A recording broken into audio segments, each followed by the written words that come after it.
Bismillahirrahmanirrahim. Assalamualaikum warahmatullahi wabarakatuh. Waalaikumsalam warahmatullahi wabarakatuh. Alhamdulillahi rabbil alamin. Alhamdulillahilladzi khalaqal insana wa 'allamahul bayan. Asyhadu an la ilaha illallah wahdahu la syarika lahul karimul mannan. Wa asyhadu anna Muhammadan 'abduhu wa rasuluhul mab'utsu bi asrafil adyan. Allahumma salli ala Sayyidina Muhammad wa ala ali Sayyidina Muhammad fil alamina innaka hamidun majid. Rabbi shrah li sadri wa yassir li amri wahlul 'uqdatam min lisani yafqahu qawli amma ba'du. Ayuhal hadirun ittaqullaha haqqa tuqatih wa la tamutunna illa wa antum muslimun. Alhamdulillah, di pagi hari yang berbahagia ini kembali kita bisa berjumpa. Ini adalah nikmat yang Allah berikan kepada kita semua. Nikmat iman, nikmat Islam, nikmat kesehatan, nikmat ilmu, nikmat waktu, dan nikmat yang lain. Salawat dan salam keselamatan senantiasa kita sampaikan kepada baginda Muhammad SAW, keluarga, sahabat, dan kepada seluruh umatnya hingga akhir zaman, yang senantiasa istiqomah di dalam mengemban Islam. Saya sering mengulang-ulang, yang dimaksud dengan mengemban Islam itu adalah mulai dari kita mengkajinya, lalu kita mengamalkannya, lalu kita mendakwahkannya. Itulah yang disebut dengan mengemban Islam. Itulah yang disebut dengan mengemban Islam. Ayuhal hadirun, pada kesempatan yang mulia ini, henti-hentinya juga saya selalu memulai dengan mengutip firman Allah Subhanahu wa taala berkaitan dengan ajakan takwa, berkaitan dengan wasiat takwa. Bahkan wasiat takwa ini menjadi rukun ya dalam khutbah Jumat, yang mesti terselip wasiat takwa. Oleh karena itu, pada kesempatan yang mulia ini juga saya mengingatkan saya sendiri dan juga kepada seluruh jamaah sekalian di ngaji subuh ini untuk senantiasa mengevaluasi ketakwaan kita kepada Allah Subhanahu wa taala. Mudah-mudahan kita termasuk hamba Allah yang bertakwa. Kita menjadi orang-orang yang sebenar-benarnya takwa, yaitu tunduk pada Allah Ta'ala dengan ketundukan yang total, dengan kepasrahan yang total. Karena saya sering menyampaikan ya dalam beberapa kesempatan, kalau sudah berbicara berkaitan dengan kemerdekaan ya, di momen perayaan kemerdekaan itu, saya selalu menyampaikan bahwa kemerdekaan itu adalah saat kita merdeka dan bebas untuk hanya beribadah kepada Allah Subhanahu wa taala. Jadi saat kita bebas hanya beribadah kepada Allah Subhanahu wa taala, itulah yang disebut dengan merdeka. Dan misi kemerdekaan ini sebagaimana yang disampaikan oleh baginda Rasulullah Sallallahu Alaihi Wasallam. Baginda Rasulullah Sallallahu Alaihi Wasallam pernah menulis surat kepada penduduk Najran, dan surat ini didokumentasikan dengan sangat baik oleh Al-Hafidh Ibnu Katsir di dalam kitabnya Al-Bidayah wan Nihayah. Baginda Rasulullah Sallallahu Alaihi Wasallam bersabda, amma ba'du. Itu penggalannya ya, panjang. Di antara penggalan di dalam surat tersebut beliau mengatakan amma ba'du. Fa inni ad'ukum ila ibadatillahi min ibadatil ibad wa ad'ukum ila wilayatillahi min wilayatil ibad. Rasulullah Shallallahu Alaihi Wasallam mengatakan, aku menyeru kalian untuk menghambakan diri kepada Allah, kepada Robnya manusia, meninggalkan penghambaan kepada sesama manusia. Kemudian pesan berikutnya dari Rasulullah adalah, aku pun menyeru kalian untuk berada dalam kekuasaan Allah, kekuasaan Robnya manusia, dan meninggalkan atau membebaskan diri dari penguasaan oleh sesama hamba, sesama manusia. Nah, itu adalah prinsip penting di dalam misi kemerdekaan dalam Islam. Itu adalah saat kita menghamba hanya kepada Allah Ta'ala dan meninggalkan penghambaan kepada sesama hamba, kemudian menyerahkan diri dalam kekuasaan Allah Subhanahu wa Ta'ala dan membebaskan diri dari segala penguasaan pada sesama manusia, ya, penguasaan dari sesama hamba, sama manusia. Nah, itu baru merdeka. Nah, sehingga kalau kita tunduk semua, ya semuanya dalam semua ketentuan Allah Subhanahu wa Ta'ala, itu merdeka. Pribadinya, keluarganya, kemudian masyarakatnya, bangsanya, negaranya, saat bebas untuk hanya menghamba pada Allah dan membebaskan diri dari penghambaan kepada selain Allah, itu baru merdeka. Tapi kalau kita masih menghamba kepada manusia, kepada jabatan, kepada uang, kepada dunia, atau dalam konteks yang lebih luas dalam masyarakat, bangsa dan negara, misalnya ketika tatanan kehidupan masih diatur oleh aturan-aturan yang dibuat oleh manusia, atau masih dalam tekanan pihak-pihak lain, negara lain, kekuatan lain, maka sungguh kita belum merdeka. Baik, kita lanjutkan ya bahasan kita sampai di mana? Terakhir kita sudah masuk kepada dhaifnya hadis itu karena cacatnya rawi. Bagian pertama ya, karena itu lumayan panjang, kita bagi menjadi dua bagian. Nah, sekarang kita akan masuk kepada bahasan lanjutan, yakni cacatnya rawi juga, ya, masih lanjutan dari bahasan cacatnya rawi yang menyebabkan dhaifnya sebuah sanad, dan dhaifnya sanad menyebabkan dhaifnya sebuah hadis. Baik, kita buka dulu filenya, PDF-nya.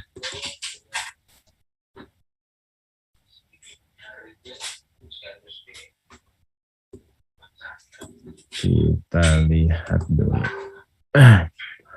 Nah, ini yang kemarin sudah kita bahas kan. Ya, di pertemuan pertama kita membahas ini, yaitu berkaitan dengan cacatnya rawi.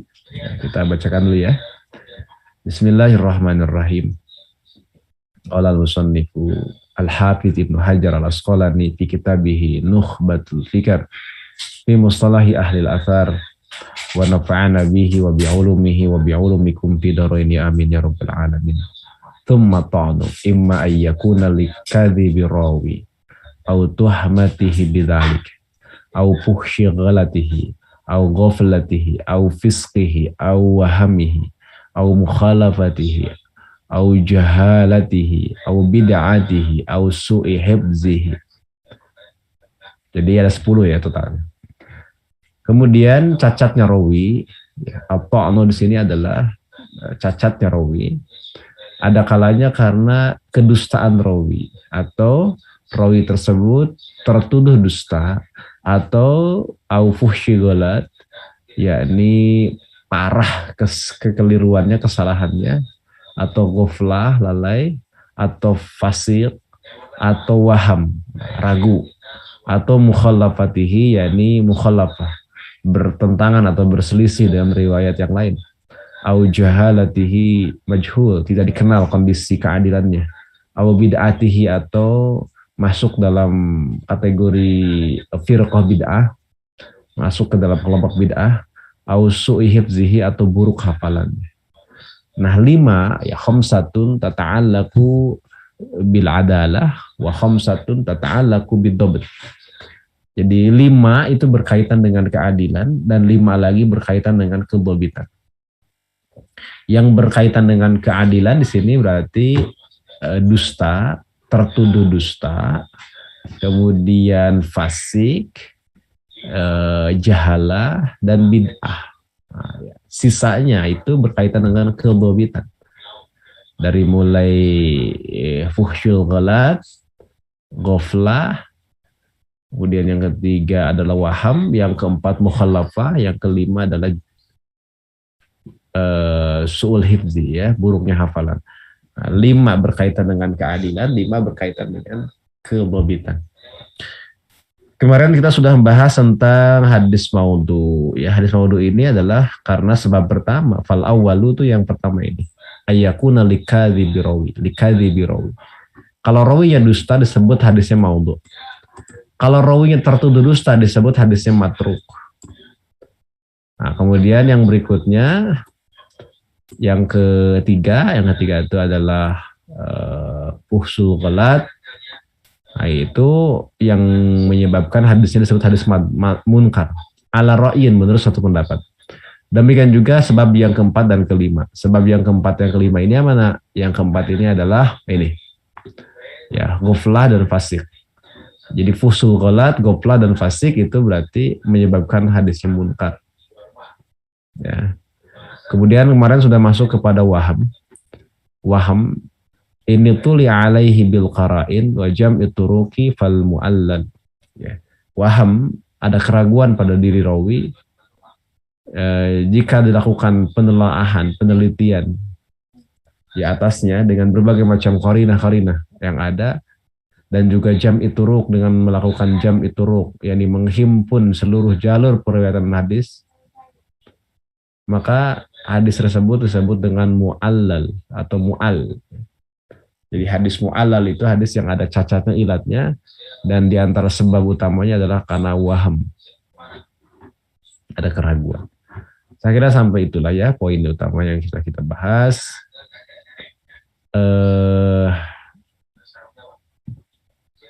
Selanjutnya kita akan masuk di sini sumal mukhallafatu, lalu kemudian mukhallafah, ya.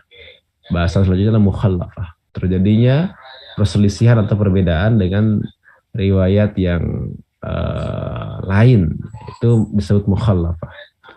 In kanat bitaghyiri siyaq, jika terjadi perubahan pada susunan sanad, ya, pamudrajul isnad, maka disebut dengan mudraj isnad. Au bidamjun mauqufin bimarfu'in, atau karena pencampuran mauquf dengan marfu, maka disebut dengan mudraj matan. Nah, jadi contoh mudraj itu begitu. Ya, mudraj itu contohnya demikian. Ya, jadi ada perubahan siap atau susunan pada sanad, atau adanya pencampuran, ya, antara mauquf dan marfu. Gitu. Jadi ada penggabungan hadis mauquf kemudian dengan hadis marfu, maka disebut dengan mudraj matan. Hadis mauquf itu adalah hadis yang disandarkan kepada baginda Rasulullah SAW, kepada sahabat Rasulullah SAW, sedangkan hadis marfu adalah hadis yang disandarkan kepada Rasulullah SAW. Jadi kalau mauquf misalnya adalah perkataan perbuatan sahabat, kalau marfu adalah perkataan perbuatan takrir dan sifatnya Rasulullah SAW. Nah, ada penggabungan, itu mudraj matan. Kemudian atau dikatakan di sini au bitaqdimin wa ta'khirin, yang ada yang dikedepankan, ada yang dikebelakangkan, misalnya ada tertukar-tukar begitu. Jadi yang harusnya di belakangnya jadi ke depan, yang harusnya depan jadi ke belakang. Nah, itu namanya maklub. Ya, maklub. Yang depan ke belakang, belakang ke depan, itu maklub. Jadi kalau kita baca dalam Manzumah Baiquniyah itu, di antara kondisi maklub itu adalah ketika sanad itu ya tertukar-tukar gitu, ya, tertukar-tukar, atau sanad dengan matan tertukar-tukar. Nah, biasanya maklub ini ada dalam imtihan, dalam ujian. Sebagaimana dulu Imam Bukhari itu pernah diuji oleh 10 orang ahli hadis di Baghdad, yang masing-masing itu mengajukan 10 pertanyaan. Ya, mengajukan 10 pertanyaan dengan hadis yang sudah diacak-acak sanadnya. Termasuk juga adalah sanad dengan matannya. Jadi sanad yang ini untuk matan yang lain gitu, sanad yang lain untuk matan yang ini. Nah, gitu. Jadi gabung-gabung gitu. Nah, itu namanya maklub yang digunakan dalam imtihan, dalam ujian. Dan luar biasanya kan Imam Bukhari sanggup untuk menjawabnya. Bukan hanya menjawab atau meluruskan pertanyaan, tapi mampu untuk mengulang pertanyaan dengan susunan yang salahnya itu. Nah, luar biasa kan. Kalau langsung menjawab dengan susunan yang benar itu luar biasa, tapi lebih luar biasa lagi adalah ketika bisa mengulang pertanyaan dan menyebutkan kembali soalannya yang salah. Nah, itu luar biasa. Itu maklub ya. Kemarin sudah sampai itu ya. Kemudian berikutnya adalah au biziyadati rawin atau dengan ziyadah rawi. Jadi ada tambahan pada rawi. Sebetulnya rawi yang ada sudah selesai, sudah mutasil semua. Tapi kemudian ada tambahan rawi gitu. Ya biziyadati rawi. Ya, ada rawi di antara dua rawi yang harusnya sudah tanpa ada tambahan juga udah mutasil.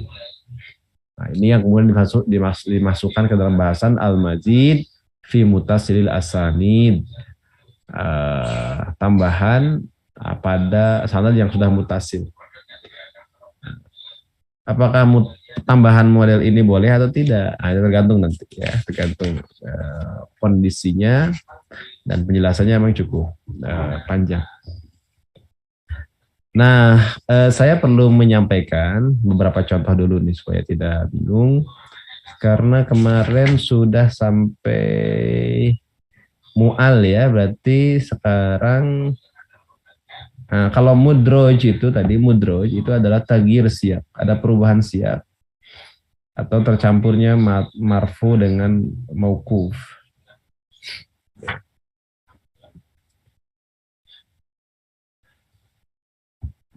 Nah, nah sekarang kita akan berikan contoh-contoh untuk yang maklub ya, yang maklub. Contoh yang maklub.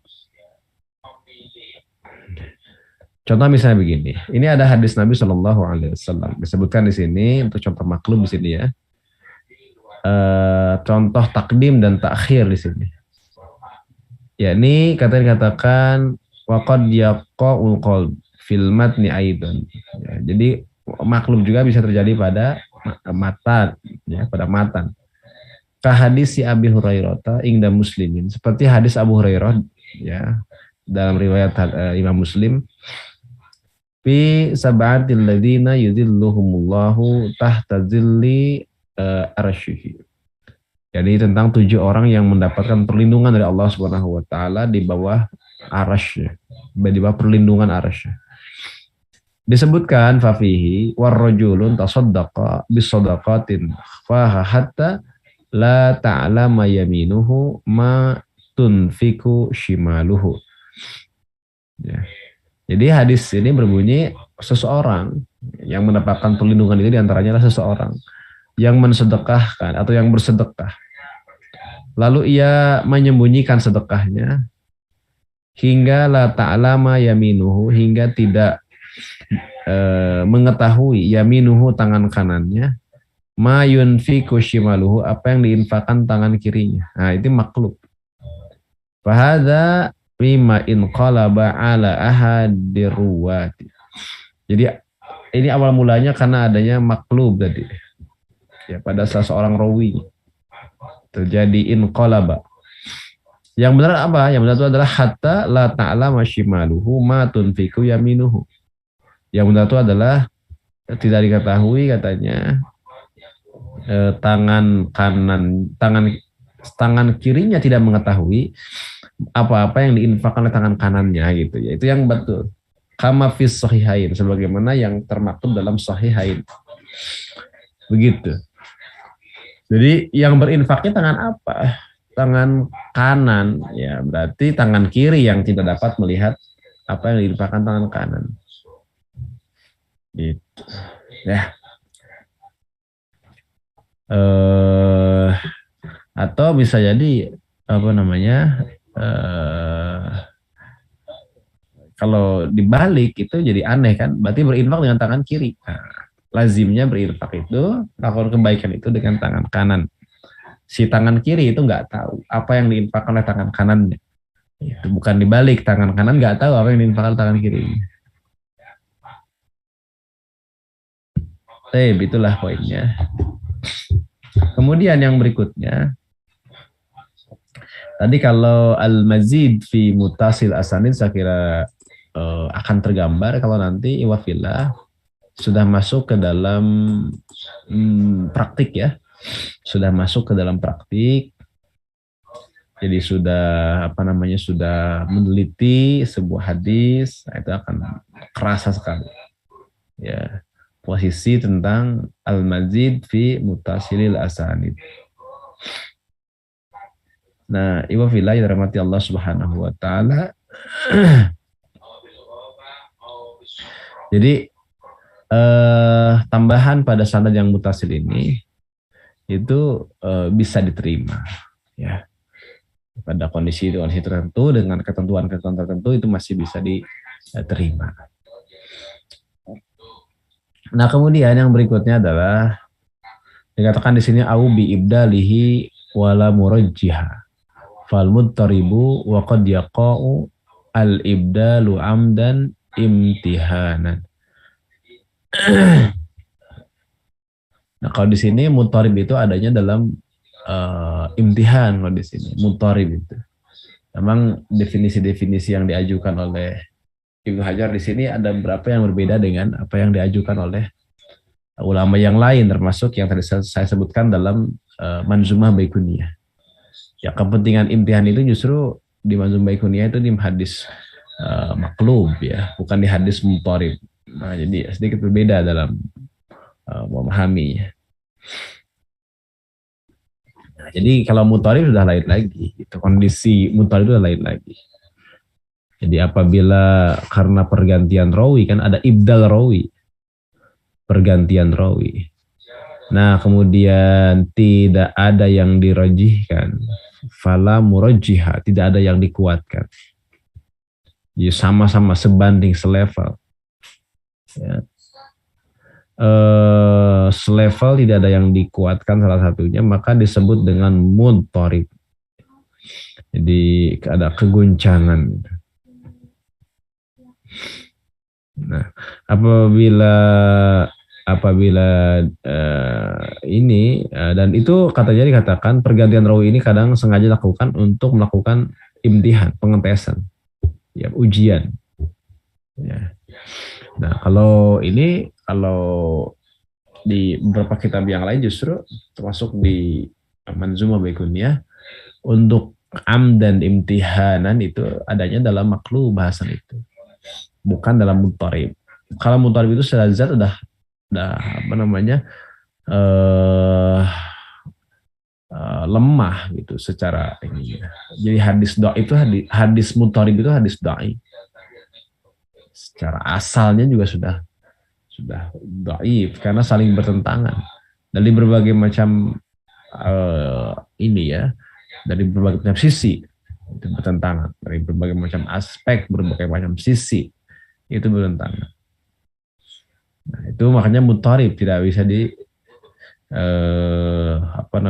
tidak bisa dikompromikan, tidak bisa dinasah, tidak bisa dijamu ya. Nah, itulah mutharib. Jadi keguncangan ya, dan itu hadisnya adalah menjadi dhaif karena satu sama lain tidak ada yang bisa dikuatkan. Ya, itulah ya. Sedikit berbeda bahasan mutharib dengan kitab-kitab mustalah yang lain.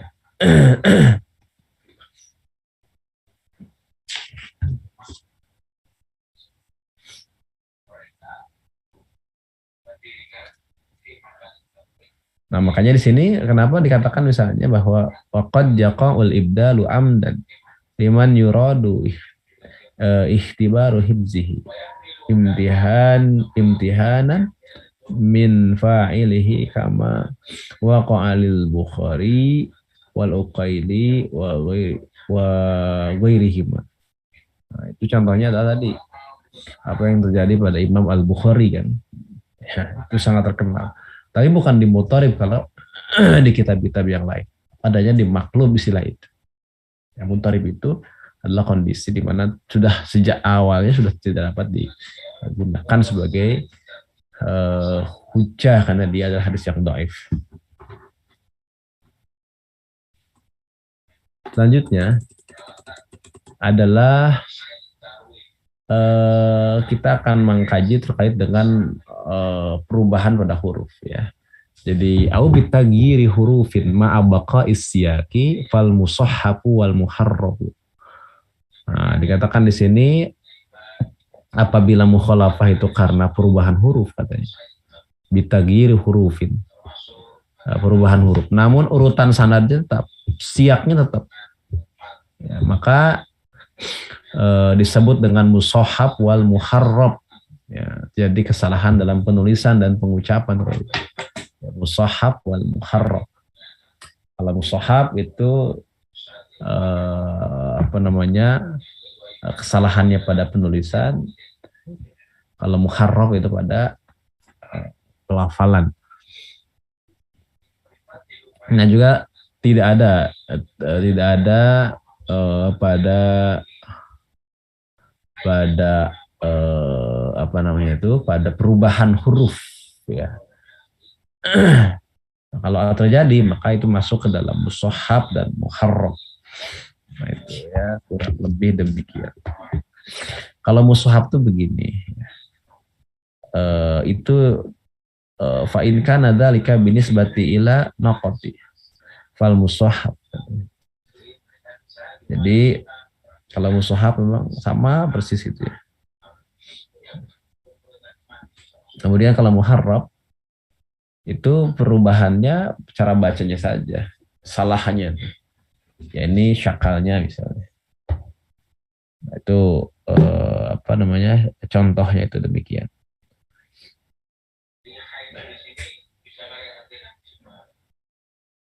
Nah itulah poin-poin utama dari perubahan karena cara baca atau karena penulisan ya. Maka disebut musahhaf dan muharrab. Kalau penulisannya itu musahhaf, kalau bacaannya nanti muharraf. Syakalnya. Kalau muharrab wa in kana binisbati ila syakli fal muharrab, maka disebut muharrab. Kalau pada penuturan itu disebut dengan musahhaf. Nah, itu ya.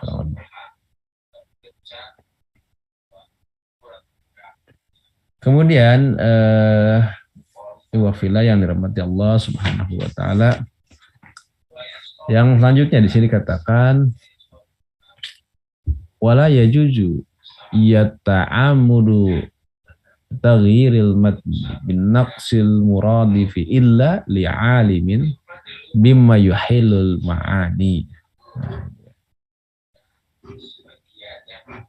Ini pada bagian pada bagian selanjutnya dikatakan tidak boleh dengan sengaja mengubah matan, ya mengubah teks hadis dengan pengurangan atau pergantian. Dengan pengurangan atau pergantian. Ya, jadi dengan pengurangan atau dengan pergantian kata. Dengan kata yang mirip kecuali bagi orang yang mengetahui perubahan makna. Ya, gitu ya. Jadi tidak boleh dengan sengaja mengubah matan itu ya. Makanya dikatakan di sini wala yajuju ta'ammudu bi taghyiri matni atau wanaqsil muradif ya. Jadi tadi yang tidak boleh itu adalah mengubah matan itu ya, mengubah matan dengan pengurangan atau pergantian ya kata yang mirip ya, dengan pengurangan dan pergantian dengan kata yang mirip. Nah, gitu. Dengan kata yang dianggap sinonim gitu. Kecuali bagi orang yang mengetahui perubahan makna tersebut. Lain lagi, ya, lain lagi. Illa li'alimin bima yuhilul ma'ani. Ini tentang apa ini? Tentang periwayatan bil makna. Ya, ini tentang periwayatan bil makna. Boleh nggak sih periwayatan bil makna? Boleh. Asalkan yang meriwayatkannya adalah orang-orang yang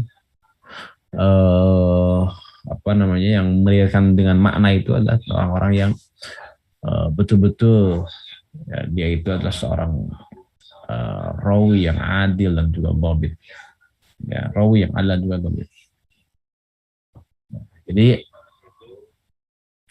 sengaja mengubah matan dengan pengurangan atau sesuatu yang semisal itu tidak boleh hukum asal illa kecuali li alimin kepada hanya li alimin boleh kepada alim orang yang paham mengetahui bima yuhilul ma'ani tentang apa-apa yang dapat menyimpangkan dari makna. Nah gitu ya. Dan ini perkara yang sangat penting sekali ya, penting sekali agar hal-hal yang merupakan aspek penyimpangan makna itu dapat dihindari. Kalau meriwayat bil makna tapi tidak ada penyimpangan terkait dengan isi itu nggak masalah. Itu namanya riwayat bil makna. Boleh-boleh saja. Makanya kalau kita perhatikan coba antara rawi satu dengan rawi lain di kalangan sahabat. Ya. Ketika kita menelusur sebuah hadis itu ternyata redaksinya bisa berbeda-beda kan. Redaksinya bisa berbeda-beda. Itu. Jadi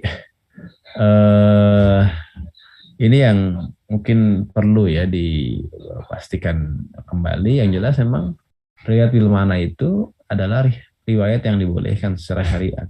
Ya, boleh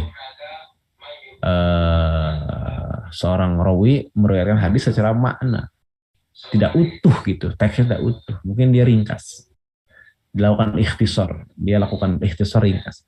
Kayak tadi misalnya saya mengutip surat dari Rasulullah kepada penduduk Najran. Dikutip itunya aja, itu boleh. Ya, itu boleh. Nah, kalau tidak paham tentang apa yang diriwayatkan itu maka tidak boleh ya. Karena itu bisa melakukan, maka dia bisa kategori penyimpangan. Ya, melakukan penyimpangan mana. Nah, itulah lebih kurang ya. Terkait dengan riwayat bil ma'na, kesimpulannya apa, Bo? Boleh. Setiap hadis itu senantiasa punya perbedaan dengan hadis yang lain. Ada apa gitu, redaksi yang berbeda. Kemudian juga semuanya ketika bandingkan itu ada perbedaan. Nah, itu adalah boleh saja selama intinya sama. Nah, itu terkait dengan apa itu namanya tentang riwayat bil ma'na ya. Kemudian dikatakan di situ fa in khafiyal ma'na ihtija ila syar'il gharib wa bayanil mushkil minha.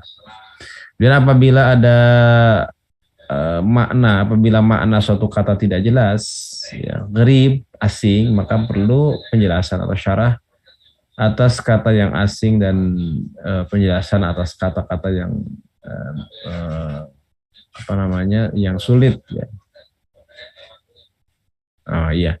Jadi dikatakan di situ kalau apabila tidak jelas, ya, apabila makna dalam suatu kata itu tidak jelas, maka perlu Maka memerlukan pada syarah kepada kegeriban dan juga penjelasan atas kemuskilan darinya.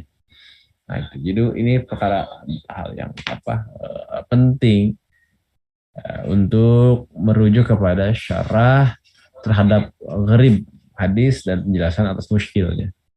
Nah, saya kira itulah. Jadi hal-hal yang berkaitan dengan riwayatan ini selain ada riwayatil mana juga meskipun dibolehkan tadi itu dengan syarat dia ada alim ya. Berikutnya kalau ada hal-hal yang tidak jelas maka dia harus segera merujuk kepada syarah atas gharib hadis ya, dan berbagai macam muskil di dalamnya. Nah itu. Jadi begitu ya maksud dari riwayat bil makna, dan tidak boleh ada semacam penyimpangan makna karena berubah berubah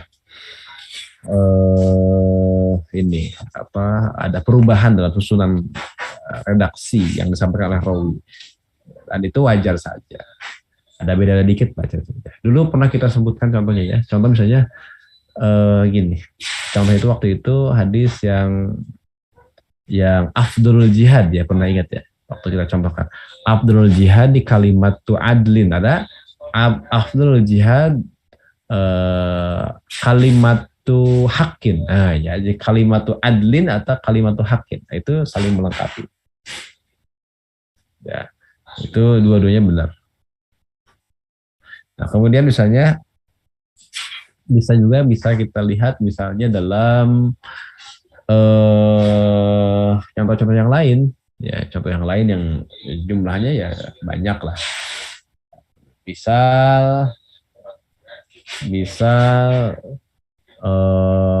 dalam dalam satu redaksi misalnya disebutkan bahwa afdalul jihad. Di redaksi lain katakan min a'zomil jihad. Nah, jadi afdol jihad atau a'zom jihad. Nah, itu maknanya sama ya. Itu namanya riwayatil makna itu. Itu bisa langsung ya. Dan itu nggak ada masalah. Kalau yang jadi masalah itu kalau itu memang berbeda sama sekali gitu. Karena riwayat bil mana itu sampai menyimpangkan pada mana, nah itu nggak boleh. Kalau sampai menyimpangkan kepada dari yang seharusnya, nah gitu. Tapi kalau beda redaksi tapi ininya sama itu nggak masalah. Nah itu kemudian tentang gharib saya kira jelas ya. Riwayat bil makna insya Allah jelas. Jangankan itu, yang sering kita baca aja inamal a'malu binniyat. Inamal a'malu binniyat. Amal dengan niat itu di beberapa kitab hadis berbeda kan. Amal, niat, itu. Niat itu ada yang mufrad, ada yang jama gitu. Tapi ini sama kan. Redaksi yang berbeda. Yang menjelaskan bahwa inamal a'malu binniyat. Adapun bagian yang kedua tadi yakni membutuhkan kepada ila syarhil gharib wa bayani muskilin minha, itu berkaitan dengan lafaz yang musta'malan bikillatin ya. Jadi dikatakan di sini untuk makna-makna yang digunakan itu sedikit sehingga asing kata-kata itu. Maka ilal kutubil musannafati fi syarhil gharib, maka membutuhkan kepada kitab-kitab musannafat yakni yang menjelaskan tentang gharibul hadis, Nah itu ya. Nah itu contoh riwayat bil ma'na dan gharibul hadis. Maka tinggal kita pilih untuk mendapatkan penjelasan terhadap gharibul hadis kepada kitab kamus ya. Kamusnya kamus yang menjelaskan gharibul hadis. Ya ini kamus yang cukup kredibel adalah Mukhtar As-Sihah ya, untuk menjelaskan lafaz-lafaz yang asing dalam hadis. Baik, saya kira itulah sementara. Mudah-mudahan dapat dipahami dengan sebaik-baiknya. Kemudian selanjutnya masih di cacat rawi ini, masih panjang, al-jahalah. Apa itu al-jahalah? Jahalah itu adalah majhul, ya, rawi majhul. Jadi tidak jelas, ada ketidakjelasan. Ya. Jadi jahalah. Nah, kenapa terjadi jahalah kita lihat wasababuha sebabnya. Ana rawi qad taqsuru nu'utuhu fayuzkaru bighairi mashtuhi rabihi li gharadin wa sannafu fihi mudiha. Jadi di sini katakan terkait dengan jahalah ya, jahalah. Jahalah, tadi poin yang ke-8 ini. Jahalah itu tidak dikenal ya. Jahalah tidak dikenal. Sebabnya karena rawi ya memiliki banyak sifat. Rawi tersebut kadang dengan sifat yang tidak masyhur ya. Itu ya kurang lebih. Nah, itu bagaimana menjelaskan itu dari penjelasannya dari kitab-kitab yang menjelaskan tentang maksud. Maksud. Nah, di jahalah itu begitu. Jadi tidak dikenal dia kondisinya. Jarahnya nggak dikenal, adilnya nggak dikenal. Jadi sudah ini adalah sudah betul-betul tidak ada yang mengetahui kondisi.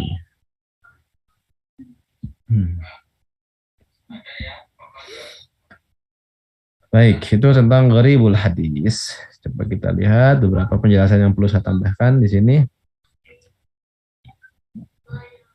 Oh iya, ini ya.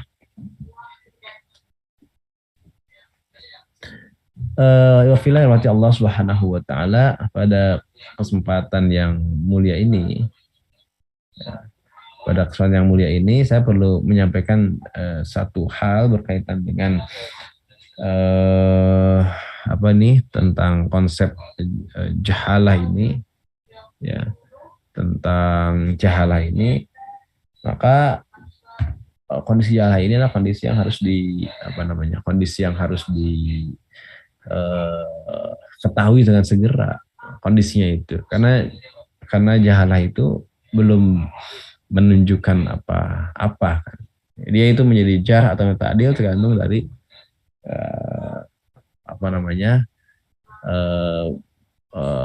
tergantung dari pembuktian gitu. Harus dibuktikan apakah dia itu adil atau tidak. Nah, kalau selama belum dapat dibuktikan, berarti dia tetap dalam kondisi jahalah, majhul dia. Ya, majhul dia. Nah gitu ya. Nah macam-macamnya ada hadisul mudih, ada yang wuhdan, ada mubhamat. Nah itu macam-macam. Nah yang pertama ini ya jika karena rawi memiliki banyak sifat, rawi tersebut kadang disebutkan dengan sifat yang paling masyhur, tidak umum untuk satu tujuan ya. Nah, para ahli hadis telah menulis mengenai hal ini dalam kategori al-mudihat. Mudihat itu begitu. Nah, begitu ya poinnya untuk jahalah itu. Untuk poin jahalah, nggak dikenal sosok dari rawinya itu, maka dia majhul. Dia majhul. Nah, rawi memiliki ini, kondisi rawi adalah ketika dia memiliki banyak sifat. Ya, banyak sifat nih ceritanya. Yang tidak masyhur, memang tidak masyhur ya. Tidak umum untuk tujuan umum. Ya. Jadi yang demikian inilah para ahli hadis menulis tentang al-muadihat, al-mudihat. Nah, gitu ya, al-mudihat. Nah, itu ini posisi hal ya, atau posisi penting pertama tentang jahalah adalah al-mudihat. Kemudian masih dalam kategori jahalah juga, waqad yakunu makilan fala yaksurul ahdu anhu wasannafu fihi al-wuhdan. Nah, ini kalau wuhdan. Apa itu wuhdan? Ya. Kalau al-mudihat kan jelas ya. Nah, jelas dia harus ini dulu ya, harus dicek dulu berbagai sisinya gitu, juga pertimbangkan. Tapi kalau ini ya tentang wuhdan, itu wuhdan. Wuhdan itu begini. Karena rawi hanya sedikit ya meriwayatkan hadis sehingga tidak menulis ya, tidak bisa menulis, para rawinya tidak tidak disebutkan untuk meringkasnya begitu. Nah, para ahli hadis menulis mengenai al-mubhamat ya. Jadi mubhamat itu begitu. Oh, wuhdan dulu ya, wuhdan dulu tapi belum wuhdan. Jadi kalau wuhdan itu adalah rawi hanya sedikit meriwayatkan hadis sehingga tidak banyak mengambil hadis darinya. Nah, gitu. Tidak banyak orang yang mengambil hadis darinya. Nah, para hadis telah menulis mengenai hal ini dalam al-wuhdan. Jadi emang menyendiri. Wuhdan itu berarti menyendiri. Dia kepadanya itu hanya sedikit yang meriwayatkan hadis kecuali seorang diri. Nah, itu berarti wuhdan. Jadi kondisi tafarud emang. Nah, ya gitu ya poin utama.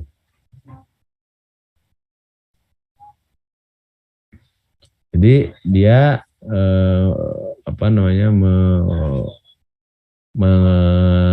mendapati ya, kita mendapati ada seorang rawi yang dia meriwayatkan hadis, namun tidak ada yang mengambil hadis darinya. Jadi menyendiri dia. Itu namanya wuhdan. Ya, namanya adalah wuhdan. Kemudian dikatakan di situ aula yusamma ihtisaran wa fihi al-mubhamat wala yuqbal. Ya.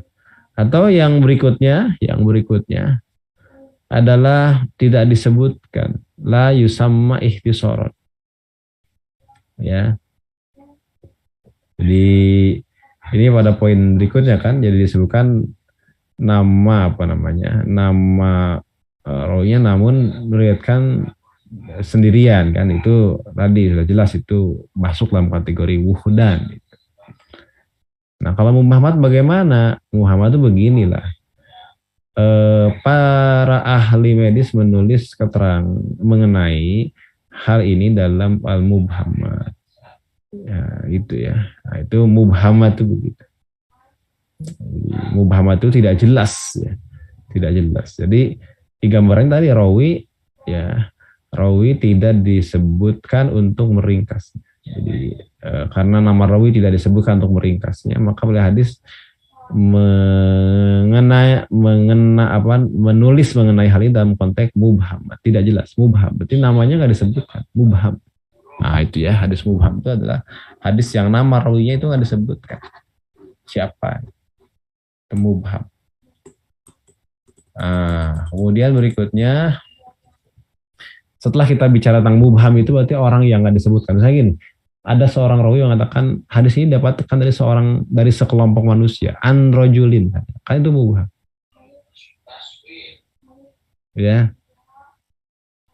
Dan ini satu perkara yang penting ya untuk kita semua dalam konteks bagaimana menjelaskan, mengkomunikasikan.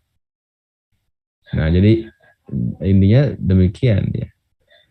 Jadi kalau mubham misalnya, berarti mubham nggak dikenal, nggak disebut nama juga, nggak ada namanya. Nah, hadis yang mubham tidak diterima meskipun nama rawinya tersebut disampaikan dengan lafaz ta'dil. Itu. Nah, ini menurut pendapat yang kuat. Alal asoh ya, ini menurut pendapat yang kuat. Jadi wala yuqbalul mubhamu walau ubhimu bilafzi ta'dili alal asoh. Ya, menurut pendapat yang lebih kuat, ya menurut pendapat yang lebih kuat. Jadi tidak ada terima riwayat rawi yang mubham. Das ya. Kemudian berikutnya fa in sumia rawin, ya dikatakan di sini ketika itu awisna nifasaidan walam yuwasaq famajhulul hal indahum famajhulul hal fahuwal mastur.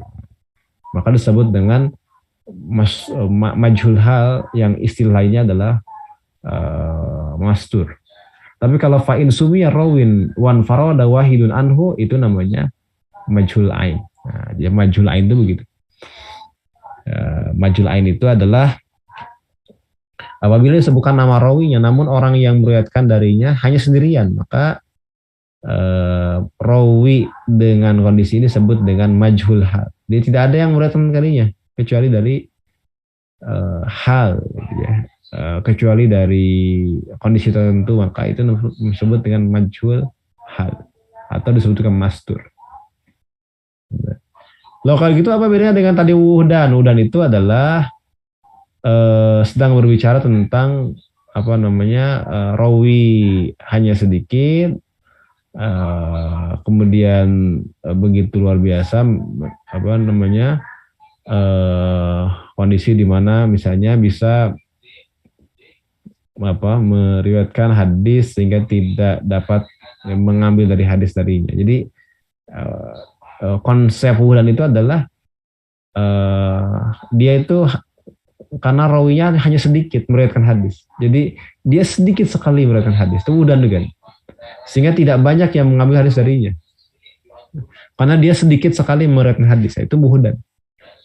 Tapi kalau majhul ain misalnya. Kalau saya itu adalah fa'in sumiya rawin. Nah, ketika disebutkan satu rawi kemudian wan farada wahidun an. Kemudian dia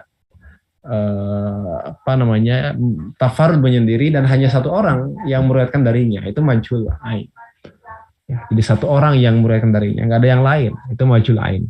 Kalau wuhdan itu kondisi yang berbeda. Dia itu adalah kondisi di mana rawi itu hanya sedikit meriwayatkan hadis sehingga tidak banyak orang yang mengambil hadis darinya. Itu namanya mubham. Itu namanya wuhdan. Kalau ini majhul ain. Nah, kalau majhul hal bagaimana? Kalau majhul hal adalah kalau yang meriwayatkan darinya itu adalah dua atau lebih.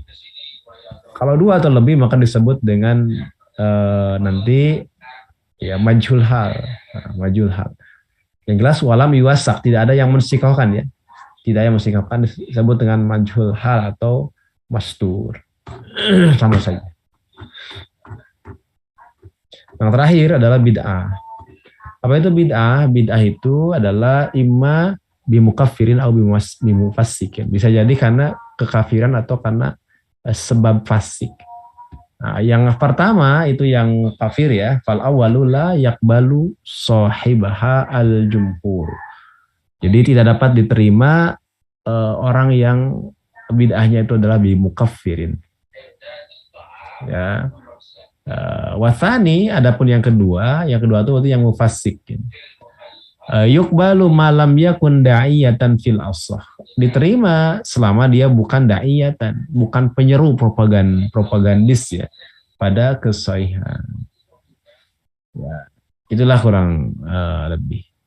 Nah, kemudian katakan di sini illa in rawa ma yuqawwi bid'atahu fayuraddu alal mukhtar wa bihi sarraha al Juzani Syaihun Nasai. Nah, jadi setelah kita tahu bahwa kalau bid'ahnya bid'ah mukaffirin, di mukaffirin diterima, sedangkan kalau ditolak, maaf, kalau bimufassikin itu diterima dengan syarat. Apa syaratnya? Syaratnya adalah dia bukan menjadi dai atau penyeru kepada kebid'ahannya. Itu yang penting dia bukan menjadi dai untuk kebid'ahannya itu. Nah gitu ya, saya kira poin pentingnya. Nah kemudian tadi di bagian akhir disebutkan kecuali kan di sini illa in rawa, kecuali bila ia meriwayatkan sesuatu yang yang menguatkan kebid'ahannya gitu. Kecuali kalau dia itu meriwayatkan sesuatu yang menguatkan kebid'ahan. Dia meriwayatkan misalnya sesuatu yang dia makin kokoh ya, mengokohkan kebid'ahannya. Maka itu ditolak yang semacam itu. Ketika dia menguatkan kebidahannya, maka hadisnya tidak dapat terima menurut pendapat yang terpilih. Dan itu didokumentasikan oleh Imam pernyataan dari tadi para ulama seperti halnya Al-Juzani, gurunya Imam Al-Bukhari. Ya, gurunya Imam Al-Bukhari. Nah, itulah Imam An-Nasai ya. Jadi Al-Juzani itu gurunya Imam An-Nasai ya. Itu pendapat beliau. Al-Mukhtar itu pendapat yang terpilih. Ya, pendapat yang terpilih. Baik, yang terakhir sekarang ya. Terakhir ada sul hifzi. Apa itu sul hifzi? Nah, ya ini buruknya hafalan. Ini masih cacatnya rawi karena aspek apa ini? Aspek kedobitannya. Buruknya hafalan. In kana laziman fasyadu. Kalau sifatnya lazim di situ, ya jadi sifatnya tetap. Apabila buruknya hafalan itu tetap, memang buruk hafalan tetap. Fasyadu maka disebut dengan syad. Ala ra'in ini menurut satu pendapat. Kemudian autorian ya, atau jarang ya. Maksudnya atau kadang-kadang atau bersifat sementara. Misalnya ketika muda dia kuat hafalannya, begitu tua udah usia misalnya berapa gitu ya, maka dia pikun. Nah, itu torian. Anak faktor usia. Ya, itu. Jadi ada yang laziman maka disebut syad, maka disebut torian disebut dengan ya, jadi kalau yang terus menerus yaitu syad, janggal ya. Riwayatnya berbeda kan dengan yang ada sekarang. Nah, kalau